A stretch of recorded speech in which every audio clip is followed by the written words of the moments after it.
అసలు ఎవరు గవర్నమెంట్ నుంచి పట్టించుకునే నాదుడే లేడు అసలు.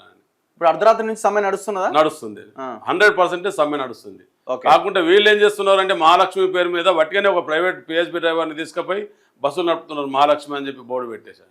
అట్లా నడుపుతుంటే ఇప్పుడు కరీంనగర్ దగ్గర ఒక ప్రైవేట్ బస్ యాక్సిడెంట్ అయింది, అది 5 దెబ్బలు తల్లి సీరియస్. ఇప్పుడు నాకు వీడియో వచ్చింది. ఓకే. ఒకతను కాలేదో ఇరిగిందంట. ఏదో పెట్టినారు, అనుభవం లేని డ్రైవర్స్.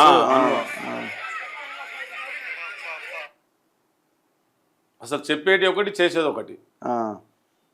అసలు గవర్నమెంట్ అంటే మీరు మీ డిమాండ్స్ ఏంది, అసలు ఏం అడుగుతున్నారు మీరు? ఇప్పుడు మేము 32 డిమాండ్లు ఇదే కరీంనగర్ ఇది అని కాలు ఇరిగిపోయింది, తల పగిలింది, ప్యాసింజర్ భయానికి అంత ముందర డ్యామేజ్ చూడండి, భయంకరంగా డ్యామేజ్ అయిపోయింది. ఎందుకంటే రోడ్ మీదకి వెళ్ళి తీసుకొచ్చి ఆటో డ్రైవర్లను కరీంనగర్ 2 బస్సు, కరీంనగర్ 2 డిపో ఎవరు? ఇది ఆర్టీసీ చేతులు. ఆర్టీసీ ఇట్లాంటి ఈ ప్రయాణికులను ఇట్లా చనిపోతుంటే దీనికి బాధ్యత గవర్నమెంట్ వహించాలి కదా.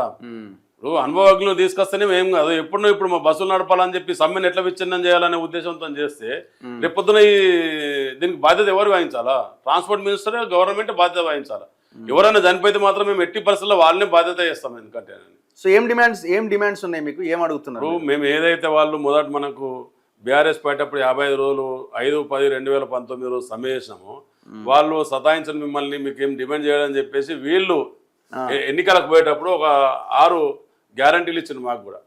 ఏది యూనియన్ రెస్టోర్ చేస్తాం, మిమ్మల్ని ప్రభుత్వ విధులతో సమానంగా చూస్తాం, మీకు జీతభత్యాలను గవర్నమెంట్ నుండి ఇస్తాం, మీకు 2017 పిఆర్సీ 21 పిఆర్సీ కూడా మేమే ఇస్తాం, మీ అందరినీ అసలు మీకు ఏ ఇబ్బంది లేకుండా చూస్తామని చెప్పి అప్పుడు చెప్పి మాతో